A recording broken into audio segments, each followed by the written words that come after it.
Before we pray together, let's dig into God's Word. God sees you right where you are. This may have broken you. It tried, but it didn't bury you. You may barely be standing, but you're still standing. And God says, that's enough. Enough for Him to start the rebuild. Enough for Him to breathe new life into dry bones. Enough for Him to turn mourning into dancing. You may have lost something precious.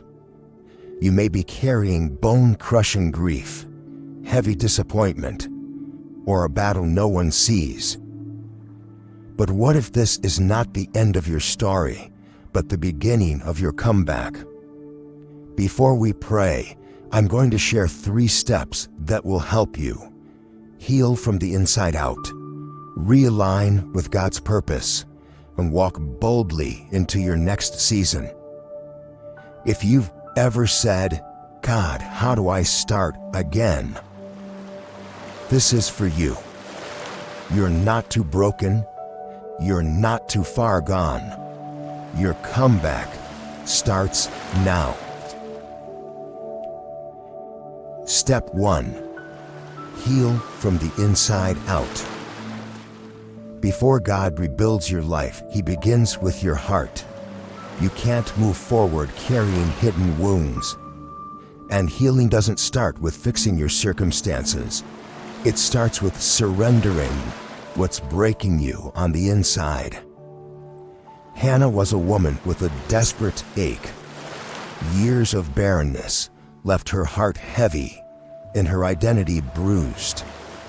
But in 1 Samuel chapter 1, we see her bring her raw pain, not to people, but to God. She didn't wait until she was healed to show up in God's presence.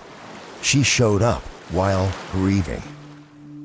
The turning point came, not when she got pregnant, but when she poured out her soul to the Lord and left her pain at the altar. In 1 Samuel chapter 1, verse 15, she said, I have been pouring out my soul before the Lord. If you're ready to heal, don't wait to feel better. Do what Hannah did. Get honest. Cry out to God, even if your words are messy. Go back to the place of prayer, even if you don't see change yet. Sit in His presence, not for answers, but for encounter. Philippians 4, verse 7 says, And the peace of God, which transcends all understanding, will guard your hearts and your minds in Christ Jesus. Healing begins when you stop rehearsing the pain and start releasing it.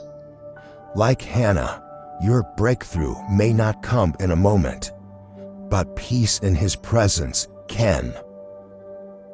Step 2. Realign with God's purpose. After the pain, when the dust begins to settle, a holy tension emerges. Will I stay stuck in what broke me, or will I step into why I survived it? This is the crossroads of purpose. Naomi stood at that very place. She lost everything: her husband, her sons, her sense of stability. She even asked to be renamed Mara, meaning bitter. But even in her grief, God's hand was still guiding her story.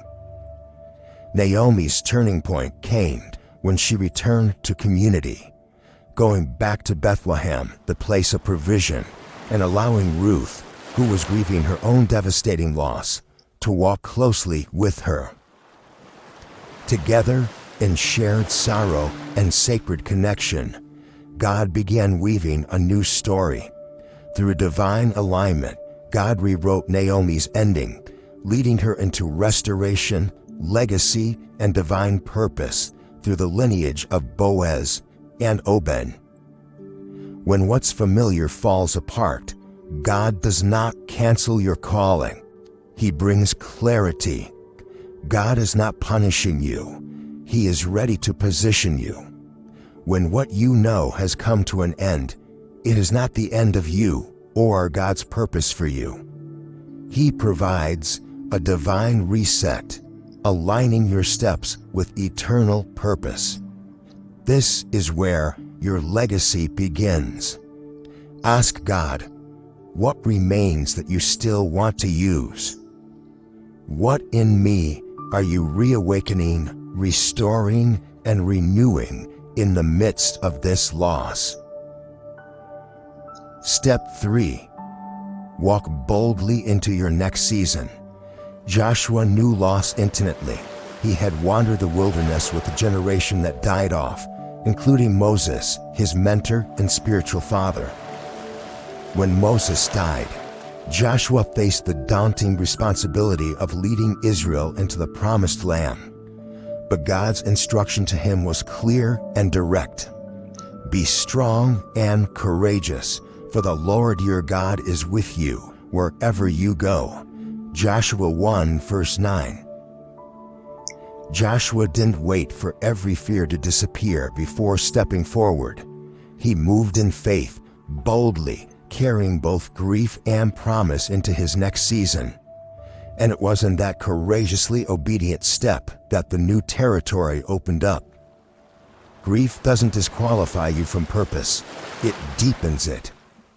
God is not asking you to have it all together.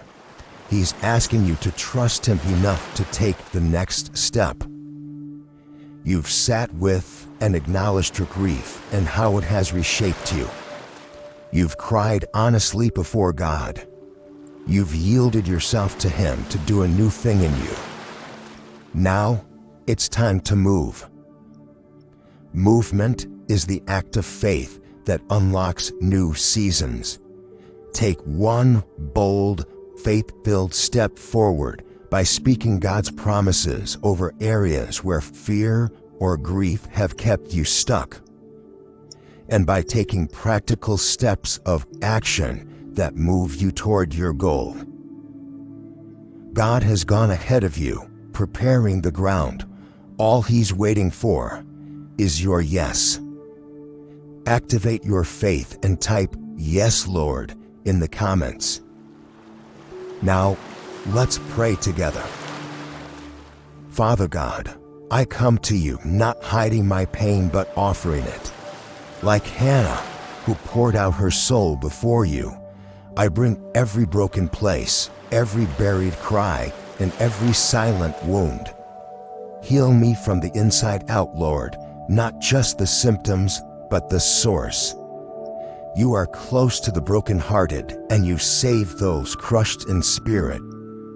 Let your nearness begin the mending of what I can't fix on my own.